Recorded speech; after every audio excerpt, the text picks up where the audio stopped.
Jumpa lagi di vlog Yohanoki. Nah, kali ini bukan cuma Om Krep yang bisa jalan-jalan, ya kan? Yohanoki juga bisa jalan-jalan. Nah, kebetulan kali ini saya bertamu ke tempatnya Om Nelson. Nah, Om Nelson ini juga kebetulan seperti Om Krep, dia budidaya soka. Ya, betul. Di Jakarta. Nah, kebetulan hari ini mau panen soka. Ada beberapa tadi yang diintip sudah molting, ya kan? Kita panen bersama-sama. Yang bawah ini yang udah kepanen tadi malam ya. Ayo Om Nelson. Kita lihat. Oh, kelihatan nih. Ah, ini yang lama. Kroyo-kroyonya ini ya Om Nelson ya? Iya, betul. Nah, kita ngambil di kepitingnya yang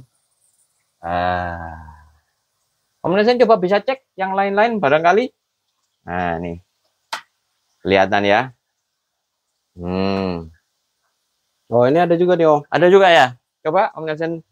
Ini yang cangkangnya saya taruh atas ya, Om Nelson ya, di sini ya.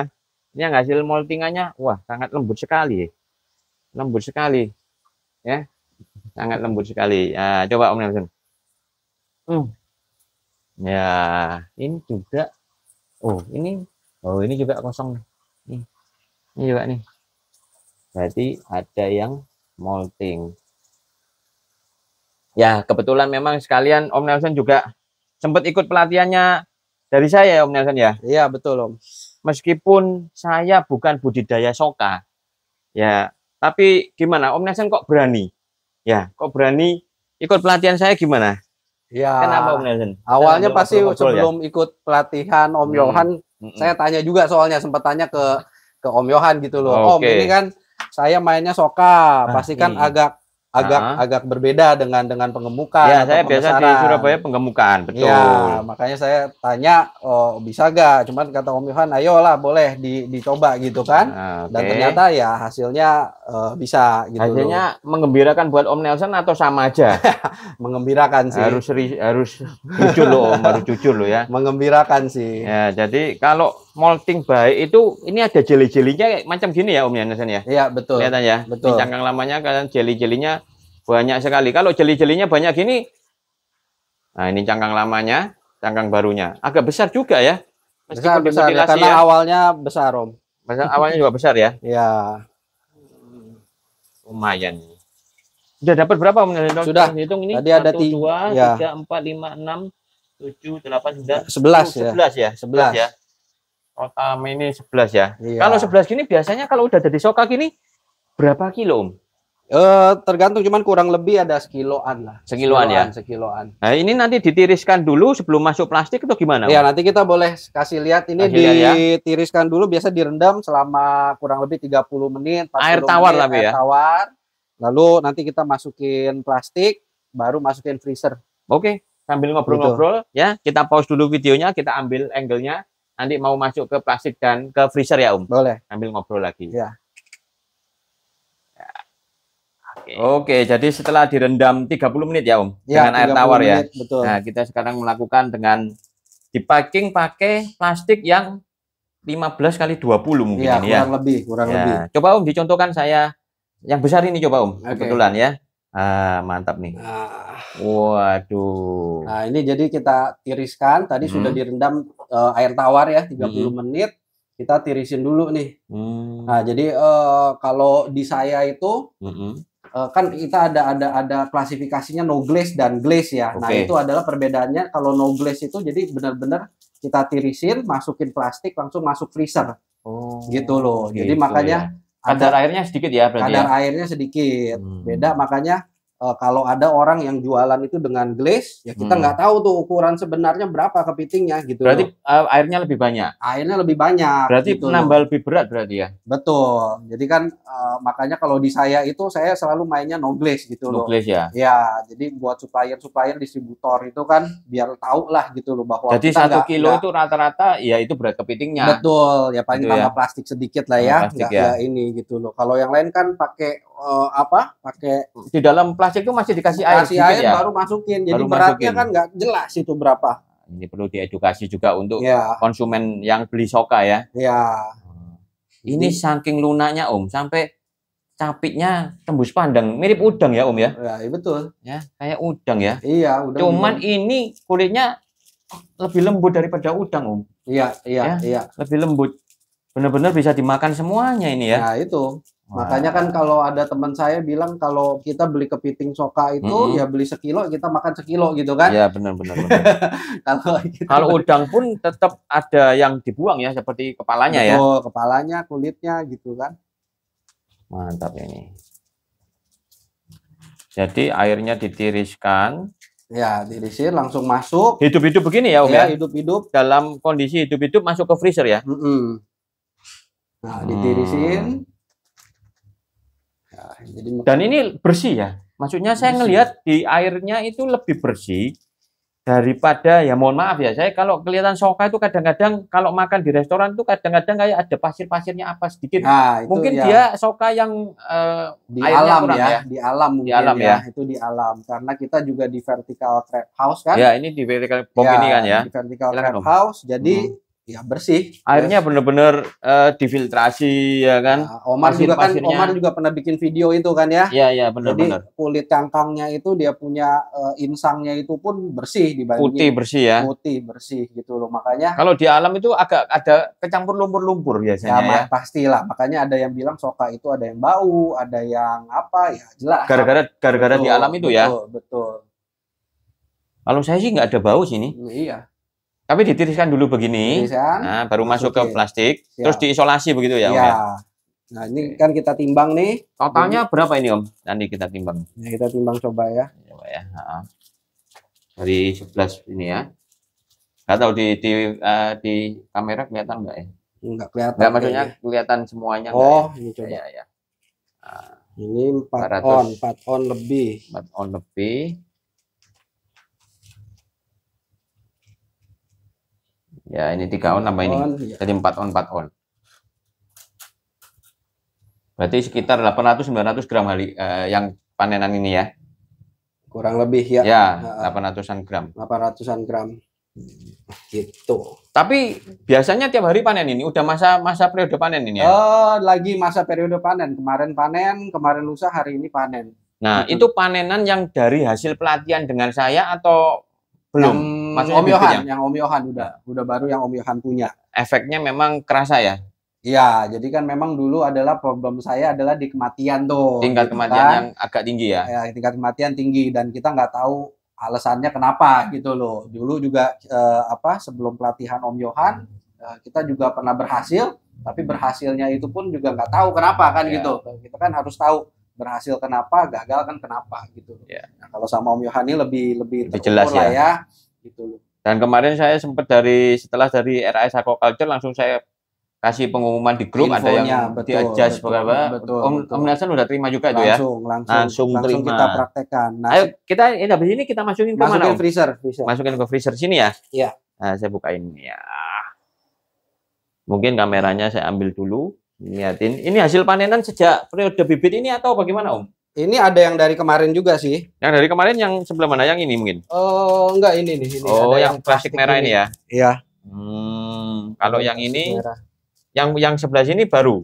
Yang ini baru ya. Yang ini baru nih. Yang baru maksudnya ya ikut pelatihan saya, betul, panen ini. Betul. Hasilnya seperti ini. Ini kan baru jalan, baru masuk bibit itu sekitar 2 minggu, 3 minggu. Ya, 3 minggu, hampir sebulan lah ya. Hampir sebulan ya. Gitu. Tapi masih ada kan yang belum kepanen kan masih ada yang di box ya? Masih. Terus kabarnya juga sempat ngomong Om Nelson kemarin setelah ikut pelatihan ditambahin bibitnya, kroyonya juga lebih nggak banyak mati. Benar nggak? Betul. Gimana? Jadi, ceritanya gimana itu? Gimana ceritanya? Kalau dulu itu terbatas di ya itu karena sistem filtrasinya kan belum tahu gitu loh. Jadi hitungnya gimana, bisa muat berapa gitu kan ya. Begitu masuk ke berapa kilo? Masuk berapa kilo, 25 kilo langsung goyang itu, langsung mati banyak kematian. Kalau yang sekarang udah naik jadi berapa kilo?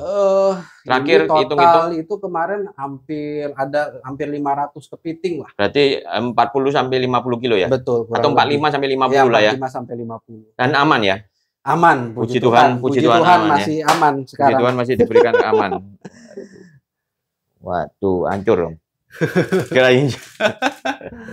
Oke. Jadi udah selesai proses proses kita panen di tempatnya Om Nelson, kita ngambil dari boxnya, kita masukin ke plastik, terus masukin ke freezer, sambil kita ngobrol-ngobrol sedikit, ya seputar soka, seputar pelatihan juga. Mungkin Om Nelson ada yang mau diutarakan lagi? Atau cukup, atau perlu kita ke tempat lain yang lebih enak ngobrolnya untuk ngobrol lagi? Boleh, nanti bisa lanjut lagi lah ya. Lanjut lagi ya. Nah, ya. tunggu aja kelanjutannya bentar lagi. Kita take video dulu, nanti kita pause dulu sekarang. Makan siang. Silakan, Pak.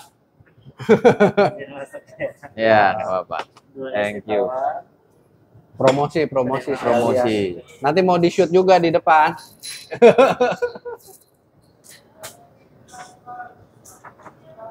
Udah panen, sekarang kita lagi makan siang sama Om Nelson.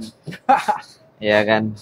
Gimana Om Nelson? Apa ada yang mau disampaikan lagi atau gimana ngobrol-ngobrol apa? Oh, enggak ya buat teman-teman yang ini aja, buat teman-teman yang baru mau mulai atau mau tahu tentang Vertical crab house gitu loh ya kita harus cari banyak informasi dulu lah ya, referensi lah ya sebelum terjun mau dari teknis ataupun bisnisnya, karena ya mungkin ada video dari teman-teman YouTube yang lain juga tidak semudah yang dibayangkan kan ya, judulnya itu Om Yohan juga bikin itu kan ya gitu loh, jadi memang banyak yang perlu dipelajari ya, saya bilang makanya coba kontak Om Yohan dulu gitu loh, untuk lo tahu lebih detailnya, itu aja. Dalam artian kalau kontak saya ya berarti ikut pelatihan Om. Oh iya benar, ikut pelatihan Om Yohan, betul. Gitu. Tapi aja memang manfaat daripada setelah Om Nelson ikut pelatihan, yang selama ini juga Om Nelson gabungin dari informasi yang ada di luar sana, ya kan? Om Nelson jadi lebih jelas ya. Iyalah, kenapa kan matinya, saya di sini kenapa kan gitu ya. Jalan hampir 1-2 tahun sudah. Ya mirip Om Omar juga ya. Mirip Om Omar lah ya, mirip Om Crab gitu loh. Jadi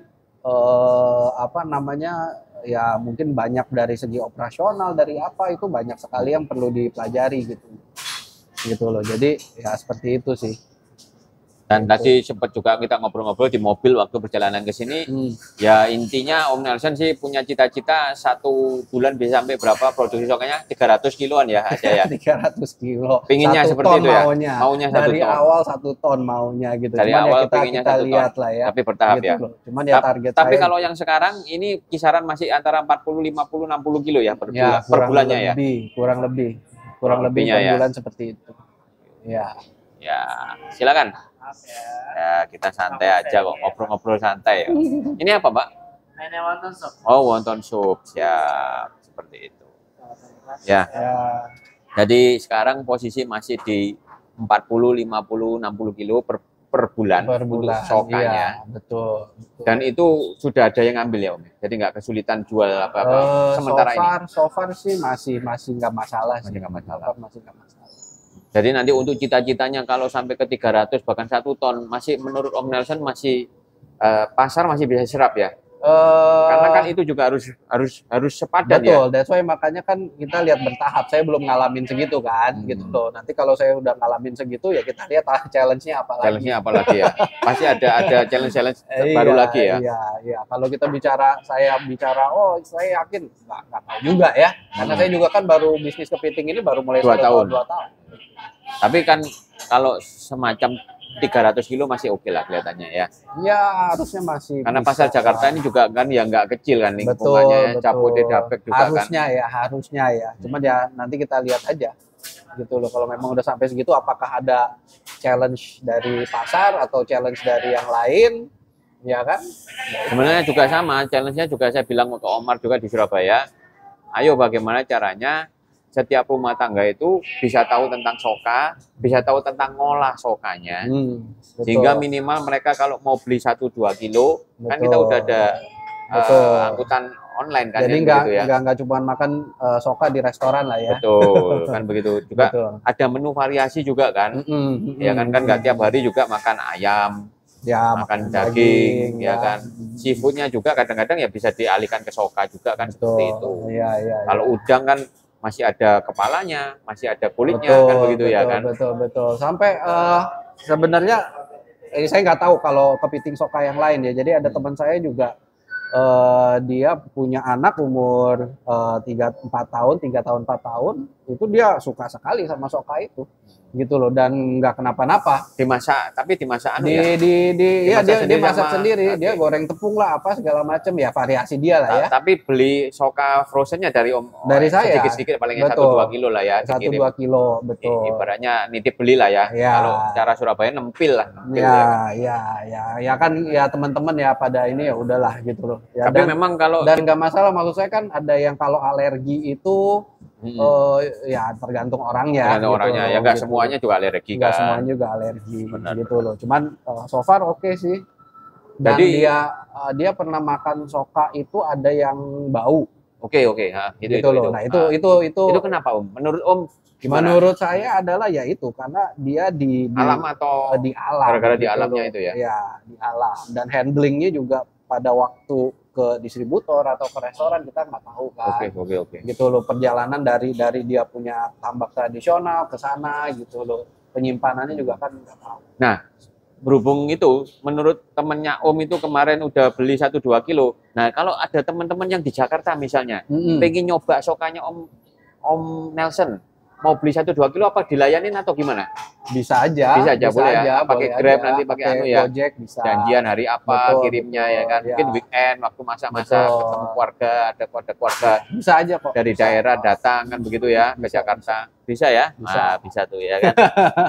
Tapi memang saya akui sendiri kalau kita ngelihat dari tempatnya Om Krep, dia kan soka. Om Nelson. Memang sama saya juga di Pengemuan.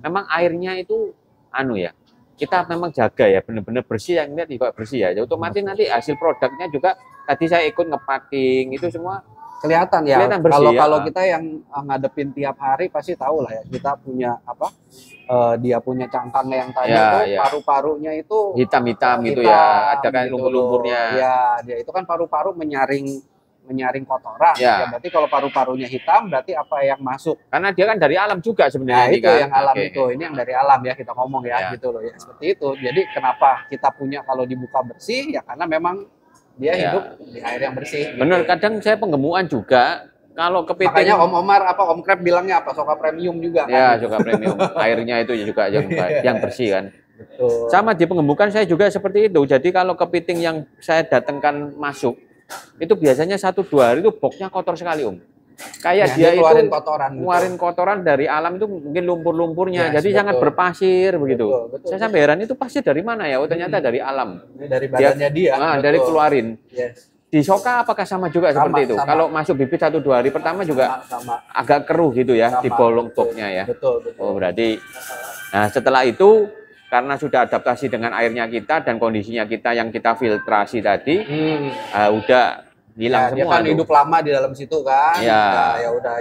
Ya lama lah, ibaratnya 1-2 minggu pasti lebih lah ya. Oke, rata-rata berapa minggu di tempat Om? Kita ngomong nih mostly sebagian besar.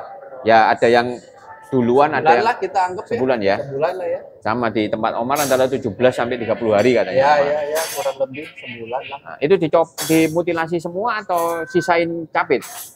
Sama juga kalau campur kalau saya. Campur ya, ada yang model Popeye. Ya. Ada yang mutilasi semua. Ya, campur kalau saya. Gitu. Oke, kalau gitu kita bisa tutup Om. Sambil setelah itu kita makan atau masih ada lagi yang mau disampaikan? Sudah itu aja. Itu aja ya. Oke. Vlog kali ini kunjungan Yohanoki ke tempat Om Nelson, ya kan, diajak Om Nelson untuk panen soka ya di Jakarta. Kita tutup, sampai ketemu lagi di video-video selanjutnya.